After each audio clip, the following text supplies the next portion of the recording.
출생의 비밀, TV 드라마의 단골 소재죠. 몰래 숨겨둔 아이가 있다거나 친부모가 따로 있다거나 주로 이런 류의 스토리인데요. 달라진 시대상 때문일까요? 이 대사 잠시 들어보시죠. 남편이 애를 못 낳으면 시동생 걸로 인공수정해서 낳을 수도 있는 거지. 그걸 기어이 가족들한테 다 폭로를 해? 네, 남편이 아닌 다른 사람의 정자로 인공수정해서 낳은 아이. 이 아이는 남편의 친자식일까? 드라마 같은 스토리가 어제 대법원의 판단을 받았습니다. 먼저 이 부부 간에 벌어진 소송의 내막은 이렇습니다. 남편 A씨는 정자가 없는 무정자증이었습니다. 결국 부부는 다른 사람의 정자를 이용한 제3자 인공수정을 통해 1993년 첫째 아이를 얻습니다.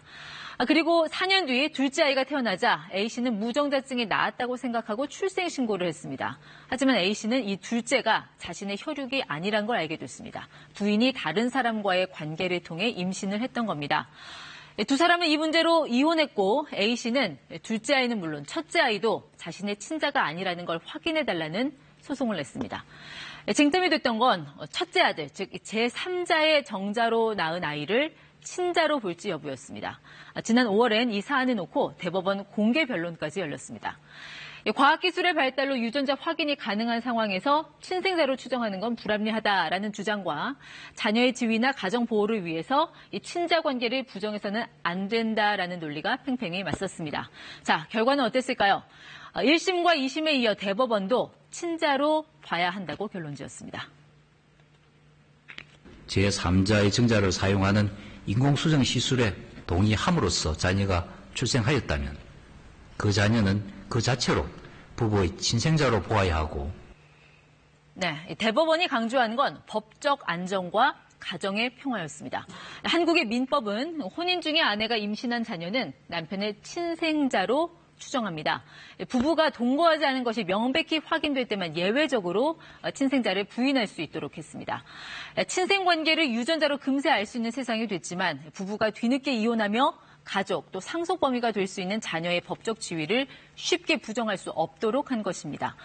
최근 늘어난 인공수정 자녀 역시 이 법의 예외가 아니란 걸 분명히 했습니다. 출생과 동시에 안정된 법적 지위를 부여하고자 한 친생 추정 규정의 취지는 인공수정 자녀에 대해서도 유지되어야 합니다. 대법원의 이번 판결은 인공수정 출산이 널리 이루어지는 시대 변화를 반영한 것으로 보입니다. 불임 치료로 잘 알려진 인공수정은 남편의 정자를 아내의 자궁에 넣어서 임신을 유도하는 방법이죠. 시작은 1978년 노벨상 수상자인 영국 케임브리지대 생리학자 에드워즈 박사가 첫 인공수정 아기를 탄생시켰습니다. 7년 후 서울대병원 산부인과에서도 국내 첫 시험관 아기가 태어났고 지금은 일정 규모의 불임치료 병원에서 두루 시술할 정도로 보편화됐습니다.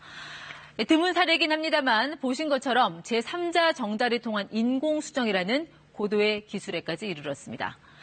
그동안 많은 인식의 변화가 있어 왔지만 여전히 한국 사회에서는 혈연에 대한 강한 애착이 존재해온 게 사실입니다.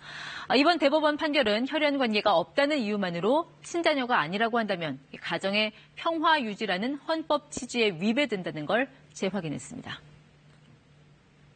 가족관계가 오랜 기간 유지되는 등 사회적으로 성숙해지고 견고해졌다면 그에 대한 신뢰를 보호할 필요성이 큽니다. 네, 일각에선 이번 대법원의 판단이 유전자 검사 등 의학기술의 발달을 따라가지 못했다는 지적도 나옵니다. 신의 섭리에 도전한 획기적 기술인 만큼 인공수정이 우리 사회에 새로운 고민을 던졌다는 걸 이번 대법원 판결은 보여주고 있습니다. 친절한 뉴스였습니다.